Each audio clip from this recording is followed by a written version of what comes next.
Welcome to the Human Meme Podcast. I'm your host, AI David Bowles, and along with our crackpot AI research team, we will uncover the unsettling truth about pit bulls, why safety must prevail over sentiment, and together we'll learn why this topic is a deeply controversial subject. We'll explore the alarming statistics of pit bull attacks and the historical context of the breed, examining why calls for their ban in moral societies are gaining momentum. Pit bulls, a breed often defended by its advocates, have been at the center of a fierce debate over dog bite fatalities. In 2020, startling statistics emerged. Pit bulls were responsible for 72% of fatal dog attacks in the United States, a rate over 16 times higher than any other dog breed. Despite making up only about 6.2% of the total U.S. dog population, pit bulls contributed to a disproportionate number of these deaths. During a 16-year span from 2005 to 2020, pit bulls were implicated in 67% of canine-caused fatalities in America. These figures gain a grimmer edge when considering multi-victim fatal dog attacks. In 2020, every incident of this nature involved pit bulls, often targeting household members, which speaks volumes about the breed's potential for unpredictability and aggression. The argument often presented by pit bull owners is that their dogs are no more dangerous than breeds like golden retrievers. However, the empirical evidence starkly contradicts this claim. The sheer number of fatalities and the nature of these attacks suggest an inherent risk that is not as prevalent in other breeds. Understanding the breed's origin provides context to these statistics. Pit bulls were bred in the UK for blood sports such as bull baiting and dog fighting. The breed resulted from crossbreeding bulldogs with various terrier breeds to create a dog adept at these cruel sports. Bull baiting was a blood sport historically practiced in England, dating back to the 13th century.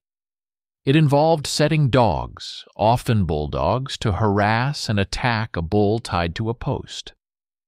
The dogs would attempt to bite and latch onto the bull, typically aiming for its nose, with the objective of pinning it to the ground. The spectacle was believed to tenderize the bull's meat, a notion that contributed to its popularity. Bull baiting was not only a form of public entertainment, but also a test of the dog's bravery and strength. This cruel practice was banned in 1835 under the Cruelty to Animals Act, along with other similar baiting sports involving animals.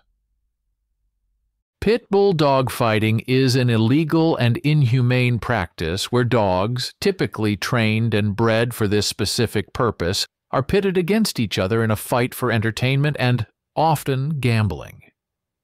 These fights can be extremely brutal and violent, with pit bulls suffering severe injuries or even death. Pit bulls are bred, raised, and conditioned for increased aggression and tenacity. This often involves cruel training methods and is accompanied by neglect and poor living conditions. Dogfighting is a criminal activity in many countries due to its inherently cruel nature, and the associated criminal activities often linked to it, such as illegal gambling and drug trafficking.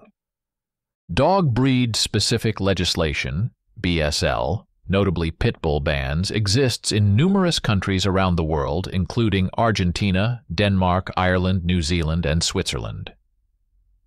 These laws typically arise in response to high-profile dog attacks and attempts to enhance public safety.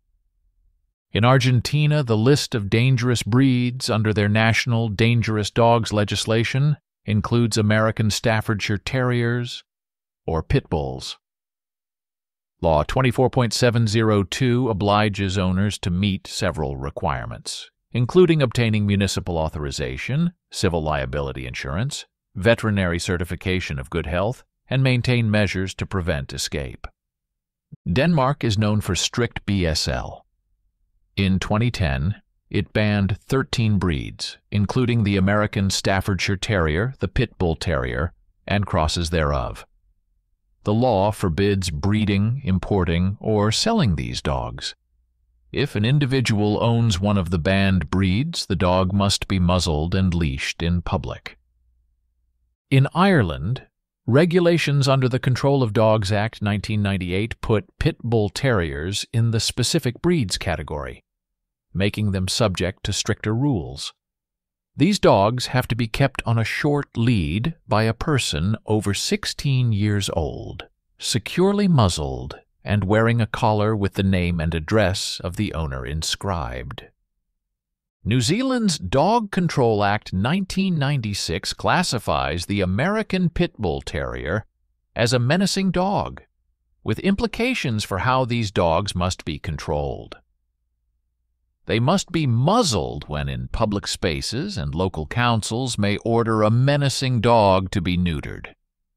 Switzerland doesn't have a federal ban on pit bulls, but several cantons like Geneva and Zug have locally implemented breed-specific legislation due to concerns about violent incidents. The laws vary with specific cantons, but generally they require a special permit to own a potentially dangerous breed, mandatory dog training for the owner, and restrictions like muzzling and leashing in public places.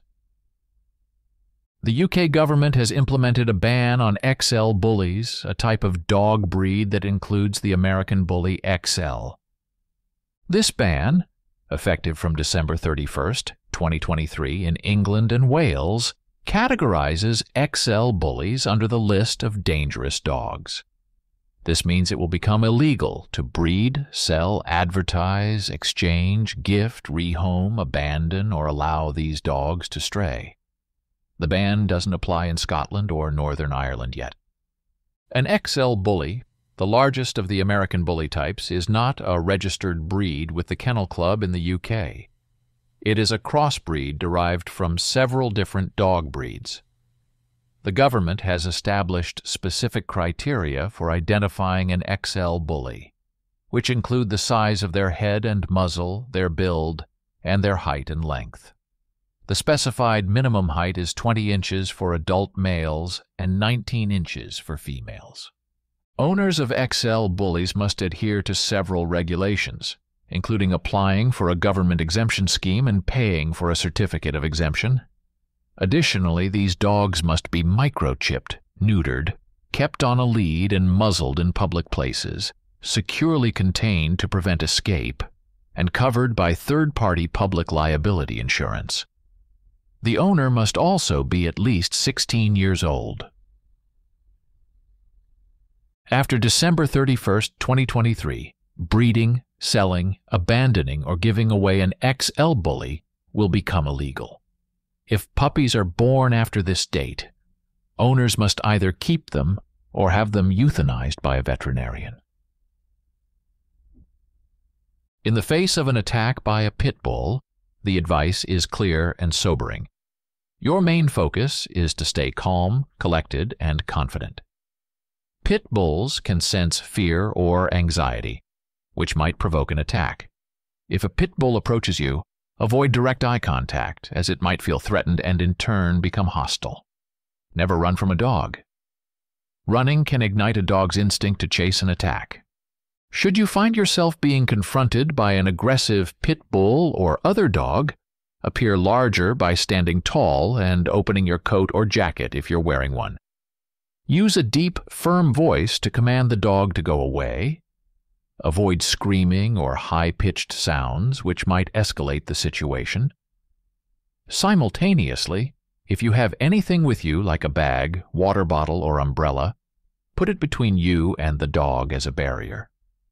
While water itself is not known to be a significant deterrent, a water bottle can work as a physical barrier. Contrary to what some might think, striking the dog's head or legs isn't typically advisable and definitely not effective. It's likely to escalate the situation, and the pit bull might become more aggressive. They are resilient and built to withstand rough play, and your strikes may not deter the dog but only make it more inclined to fight. If a pit bull does start to physically attack, try to lift its hind legs off the ground. This move, which essentially immobilizes the dog, is called wheelbarrowing. Lifting the pit bull's hind legs changes the dog's focus away from you as it might try to regain its foothold, which can help break the attack. However, keep in mind this technique should be employed with caution, as getting that close to an aggressive dog comes with risks, and these dogs are very strong. Blocking the dog's nose or striking its eyes is a desperate move, which might work temporarily to divert or confuse the dog, but it also carries a risk of intensifying the confrontation. Remember that any form of physical engagement can escalate the situation. If a dog has latched on to you and will not let go, it's a highly dangerous and panic-inducing situation. Stay as calm as possible. Do not try to pull away, as this could cause more injury. If possible, try to avoid hitting the dog off, as that can cause it to intensify the attack. Sometimes simple actions such as sitting down can surprise the dog and lead to its releasing the grip. Pepper spray, if used appropriately, can be effective in deterring an attacking dog. It directly targets the facial area, in particular the eyes, causing severe discomfort enough to interrupt the attack. However, it has to be handled with care, as improper use can also affect the user. It's also essential to remember that not all areas legally allow you to carry or use pepper spray. While it might seem like a practical idea in a panic situation, trying to lie on a dog to suffocate it or take air away is, in fact, not a recommended course of action during a dog attack. This approach may put you in a more vulnerable position and further risk. You could be subject to bites from other parts of the dog's body, and your face might get uncomfortably close to the dog's, leading to possible facial injury. Trying to suffocate the dog could also escalate the situation by making the dog more desperate and aggressive. It's always best to avoid escalating the situation, and use of force could do just that. Remember that each dog attack situation is unique, and a solution that works in one instance may not work in another. The severity and nature of the attack, the characteristics of the dog, and your physical capabilities are all factors that could significantly influence your action plan.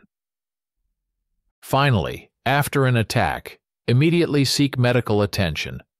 No matter how superficial the wounds might look, the risk of infection is high with dog bites. Reach out to local animal control to report the incident, and if possible, find the owner of the dog. Vaccination information, especially about rabies, is vital after a dog attack. Remember, the best defense and prevention measure against dog attacks remains understanding dog behavior, respecting their space, and practicing responsible ownership, training, and socializing strategies. This discussion is not about demonizing a breed, but rather about acknowledging and addressing a clear public safety concern. It's a question of whether the societal risks of keeping such a breed outweigh the individual freedoms to own them. In the light of history, statistics, and international responses, it seems increasingly evident that the moral and pragmatic choice is to critically reevaluate the place of pit bulls in our communities.